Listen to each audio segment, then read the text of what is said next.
Hi, my name is Jessica, and I'm going to be performing a complex wound care to my patient, Mr. Owl. So the patient at his coccyx, he has a stage 3 full thickness wound with tissue loss. So that means there might be some fat tissues that are present, as well as some granulation tissues, some eschar, as well as maybe some slough.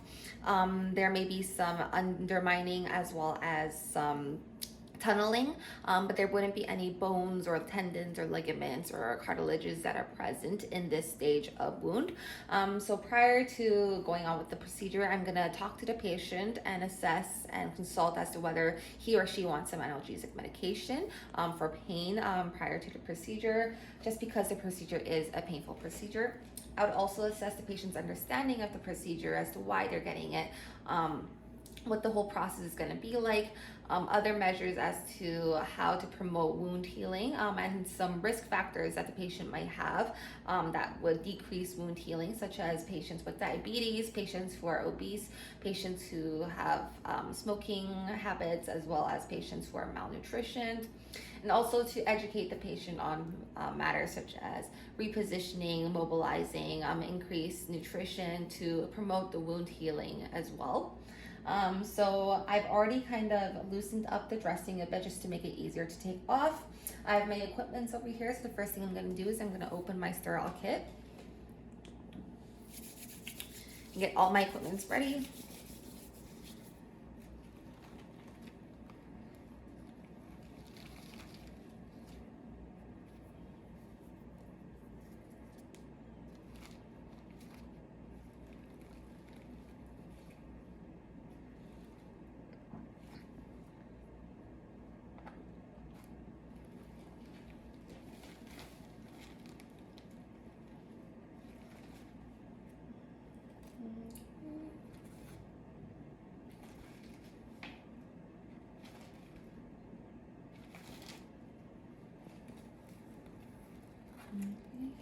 And this is just another pad, I can put it away.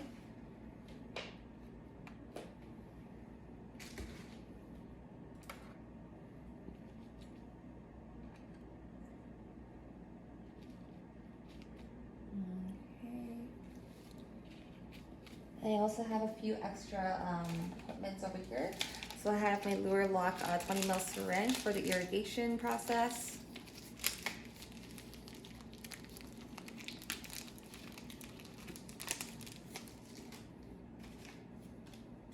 As well as the catheter tip for the irrigation.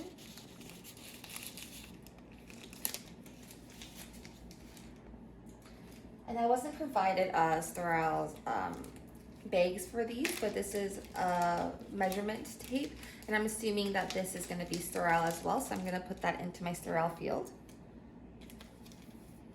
And I'm just using a Ziploc bag for this video because we weren't provided it.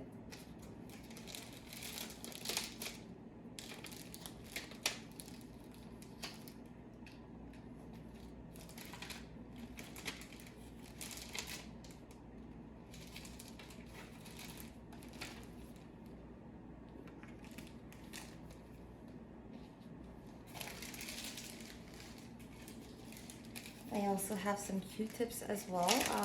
That would also help with measurements of the wound. And same thing with this, I put in Ziploc bags just to pretend that it is in a sterile bag. So I can either drop it into my sterile field, but just to make sure it doesn't bounce out, I'm just gonna use these forceps.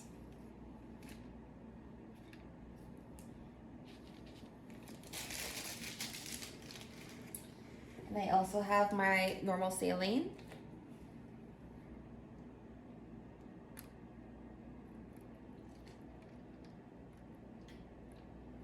Okay. And now that I've got my sterile field ready, I'm gonna open up the dressing and assess the wound. So I'm gonna do hand hygiene.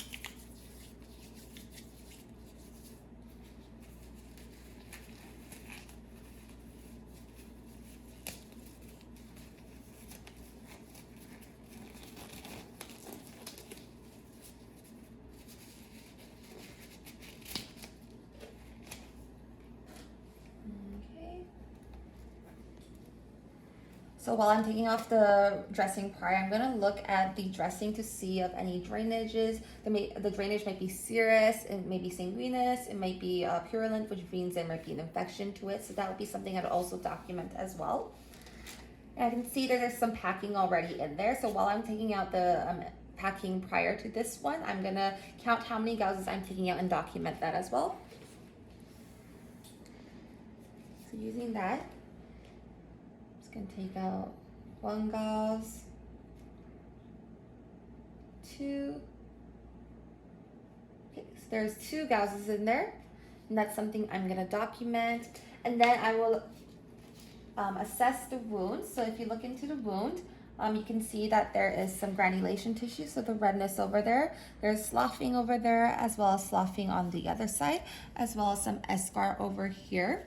And there is some undermining, so the skin is not touching the base of the wound over there, so that's something I would have to keep in mind. And basically, on the visual aspect of the wound, I would assess how I'm gonna position the patient so that I could irrigate from the least contaminated to most contaminated and let the fluid flow out. So in this case, because the eschar and slough, a lot of them are on this side, I might have to position the patient as so, like this. Okay. And I will start my sterile procedure. So I'm gonna put on my sterile gloves.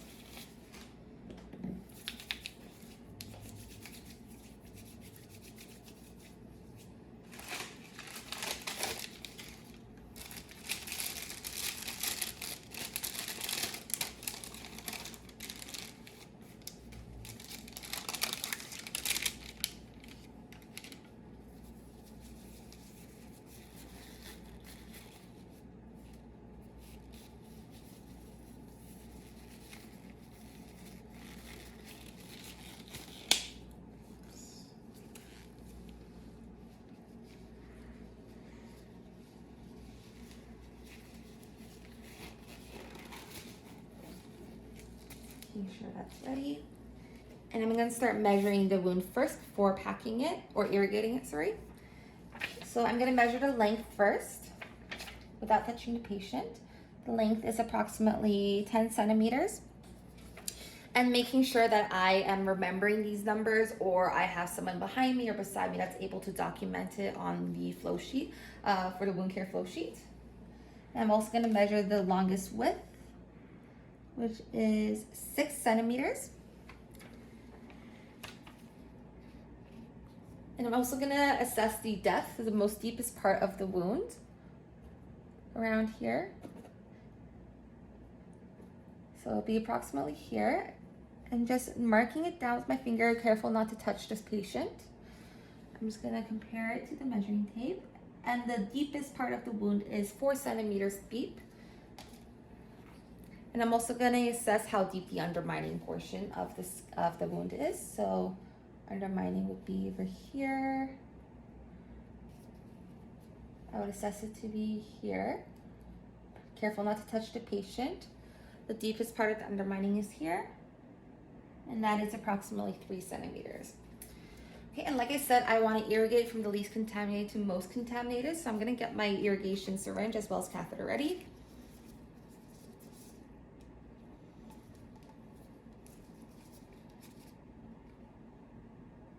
And withdrawing 20 mils.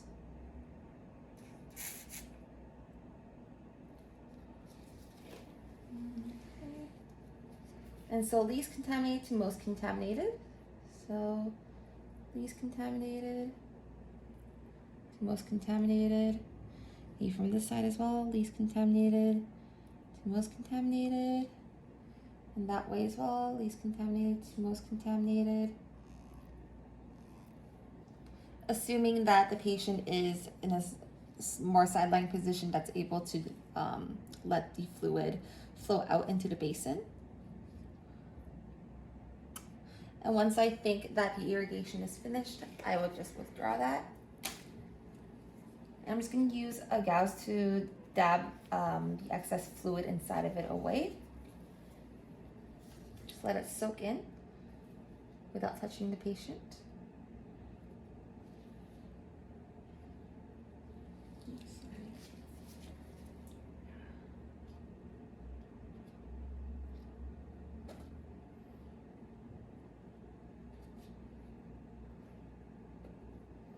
Okay, and once that is dry, now I'm gonna start the cleaning process.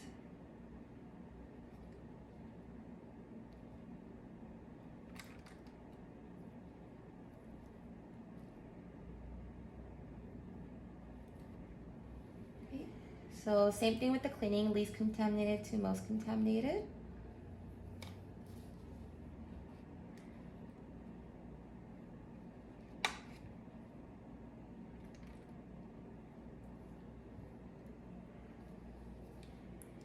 Least contaminated to most contaminated. I'll do it one more time.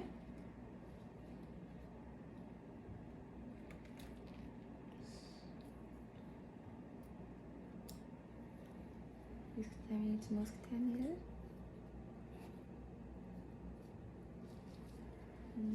Okay. And then I'm gonna start packing the wound as well. So like how I took out the wound and counted how many gauzes were taken out. Same thing when I put it in, I'm gonna count how many gauzes I'm putting it in. So I will dip this in, bring it out. Making sure that it's not packed too deeply, but it's also not coming out of the patient.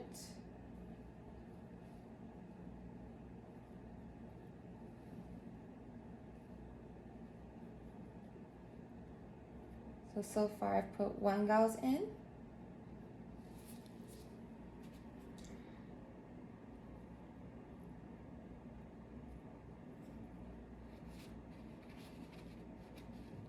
And like that.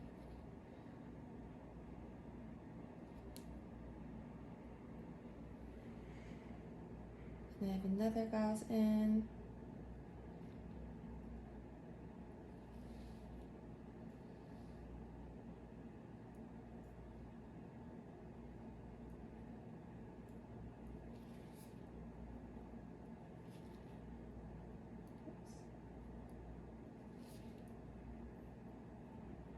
And I may need to put one more on that side.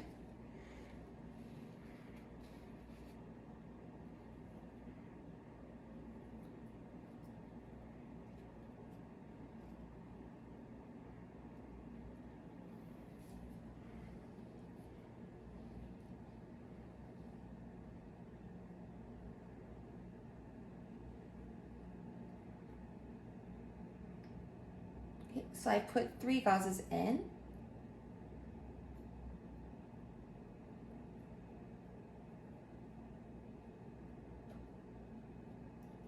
And now that that is finished, I'm just gonna put these away. I'm just gonna position the patient.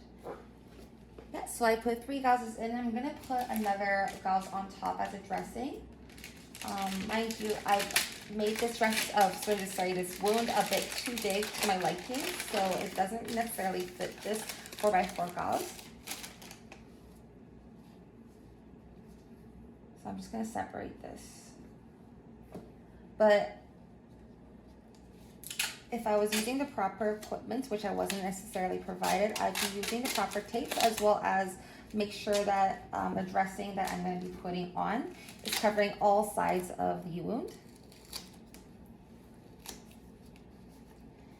And after putting on the dressing, I would reiterate the fact that the patient would have to increase mobilization, some nutrition, other factors that can help with wound healing.